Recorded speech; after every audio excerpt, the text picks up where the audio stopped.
সবগুলা খাওয়ার জন্য ব্যস্ত হয়ে গেছে একদম। এখন আমি কিছু ধান দিব, আগে বাইরের গুলাকে ধান দিব আর ভেতরের গুলাকে ফিট দিব।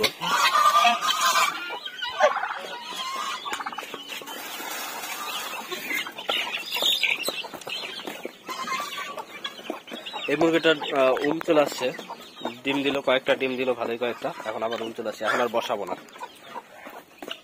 এই যে ফিট বাচ্চাগুলোর জন্য, সবগুলা খাওয়ার জন্য ব্যস্ত হয়ে গেছে। নামিস না, মোবাইলের উপর উঠে বসছিল।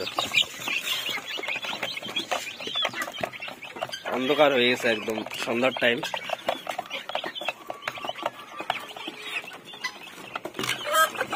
এগুলো একদম পাগলা হয়ে গেছে, কিন্তু এদের খাঁচা আগে খুলবো না, আমি কিছু আগে ধান ছিটাই দিব যাতে হলো সবগুলা এখান থেকে এই পাশে চলে আসে, তারপরে আমি আরামসে খাবার দিব। কারণ প্রচুর মানে উৎপাত করে, যখনই খুলি তখন একদম ঝাঁপায় পড়ে। তো খাবার নিয়ে আসলাম। আমি প্রথমে ভাবছিলাম মোবাইলে ঘোলা কেন দেখা যাচ্ছে ভিডিও, এখন দেখি হলো ইসে হয়ে গেছে, ধুলা পড়ে গেছে ক্যামেরায়। খরগোশগুলাকেও খাবার দিব, খরগোশের বাচ্চাটা তো বেরোই যাচ্ছে। তো প্রথমে এইদিকে দেই ধান, যাতে সবগুলা এখানে চলে আসে। সবগুলা চলে আসছে, এখন আস্তে করে দিকে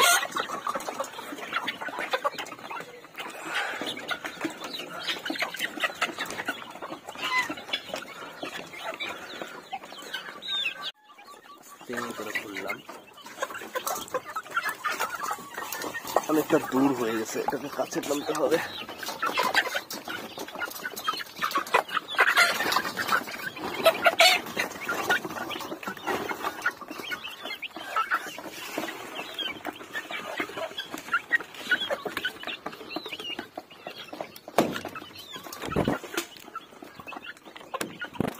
খরগোশকেও ঘাস দিয়ে দিলাম। এখন দরজাটা খুলে রাখবো, কারণ হলো ওইগুলা সবগুলা ঢুকবে, এগুলা ঢুকবে এই ঘরে, আর মুরগিগুলা ওই যে ওই ছেলে খরগোশটার সঙ্গে থাকবে।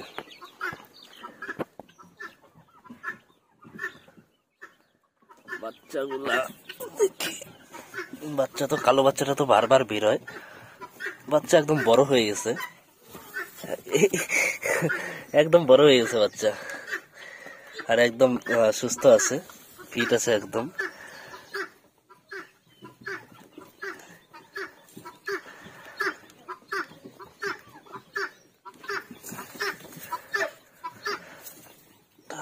একটা দুইটা